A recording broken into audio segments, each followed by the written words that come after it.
အားလုံးပဲမင်္ဂလာပါလို့ကျွန်တော် channel နဲ့နှုတ်ဆက်လိုက်ပါတယ်ဗျာခုမှပြတ်ပေါ်လာဖျားနေတာနဲ့တန်တော့တအားမကောင်းသေးဘူးအဲ့တော့ဒီဘက်မှာကျွန်တော်တို့ဘာအစီအစဉ်လေးတွေရှိလဲဆိုတော့2 week cutting ကိုကျွန်တော်တို့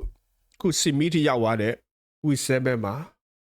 week 8အတွက် final ပဲသိတက်ရောက်သွားမယ်စိတ်ဝင်စားဖို့ကောင်းတယ်ကျွန်တော်တကယ်ကြီးလို့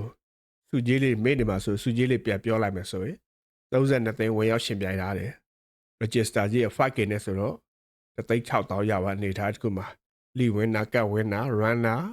first runner second runner ဆိုကျွန်တော်ပေးထားနေထားတခုမှာဘယ်သိန်းနဲ့တက်ရောက်သွားလဲခုတက်ရောက်သွားတဲ့ဟာဒီဘက်ကျော်မှာတော့မှန်တဲ့ the epic hacker တက်လာပြီးတော့ဟိုဘက်မှာဂန်နာဆိုးနဲ့ blue lion fantasy အသင်းတက်လာနေထားတခုမှာကျွန်တော် lead table လေးကသူတို့အသေးတွေရဲ့ထင်မြင်ယူဆချက်တော့ကျွန်တော်ချက်လောက်သုံးသပ်ကြည့်လိုက်အောင်လီဝင်းနာတွေ့ရကျွန်တော်ဘယ်သိန်းကခုထိတ်မှာဥဆောင်အခြေအနေကောင်းလားဒီမှာ T1 မောကကြတော့လီဝင်းနာတွေသူကထိတ်မှာ398မှတ်နဲ့အခြေအနေတော်တော်ကောင်းတယ်ဟက်ကာကြီးက383ဆို9မှတ်10မှတ်ဆို15မှတ်လို့ကွာချနေနေတာဒီကို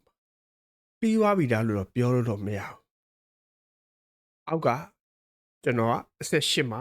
348နဲ့50လောက်ကွာပါနေထားပြီးသွားတိတ်မျောလဲချက်တိတ်မရှိတော့โอเคကျွန်တော်ဒီနေ့မှာဘာသုံးသပ်မလဲဆိုတော့သောမတ်နဲ့ the epic hacker ရဲ့ game week 7ရဲ့ဖြစ်နိုင်ပွဲလူစင်းတွေချက်လောက်ကြည့်အောင်သောမတ်ကိုရှိုးလိုက်တော့သောမတ်ရွေးချယ်ထားလူစင်းရဲ့တွေမှာဒီပြောင်းလဲနေမှာသူက wicket လေးသုံးရမလား bin ball လေးသုံးရမလားဒါမှ free hit တွေသုံးရမှာ travel captain ရတော့လာလဲအိုင်းနဲ့ပြတ်ဆို bin ball နဲ့မိုင်းနဲ့ရုပ်မဆိုတော့ကစားစရာ wicket နဲ့ free hit လို့နဲ့ရင်ခုံးဖို့ကောင်းနော် okay the epic hacker ကြီးอ่ะ captain ပြောင်းလဲလို့ပဲချက်သတိထားမနေထားဘူးနှစ်သိန်းလုံးကလူစည်းอ่ะတိတ်လာမတိတ်မြေးမကွာဟာလည်းအနေထားတခုမှလို့ရေခုံဖို့တော့ကောင်းတယ်နော်ဟိုဘက်မှာကြာနေတဲ့ဂန်နာဆိုးနဲ့ကျွန်တော်တို့ blue lion fantasy ကိုချက်ရှိုးဖို့တော့လိုတယ်နော်ဂန်နာဆိုးကလည်းစာလက်လို့တော့ချက်ထားပြီးဟာလန်နဲ့ပွဲထွက်နေတဲ့လူစည်းရုပ်လဲ shot တက်လို့မရဘူးစာလက်ကဒီဘက်တိတ်မကြိုက်ဘူး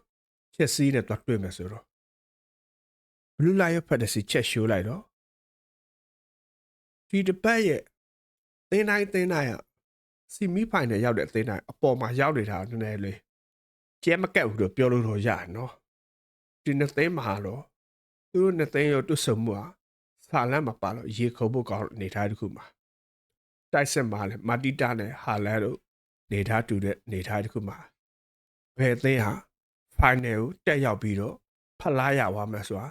တကယ်ချင်းလို့ဘေးရင်လည်းကျွန်တော်ထူးစီစဉ်တခုလှုပ်ဆက်ထားပါတယ်ဝင်းနာကိုဘယ်သေးရမလဲဆိုတာဒီည9:00နာရီထိတကယ်ချင်းတိုင်းဖြည့်ဆိုသွားပြီးတော့ကျွန်တော်မက်ကန်နဲ့ညီကိုလေးကိုကျွန်တော်ဖုံးပေးလက်ဆောင်ပေးပါဖို့အစီအစဉ်ရှိပါတယ်အားလုံးပဲကျေးဇူးတင်ပါတယ်ခင်ဗျာ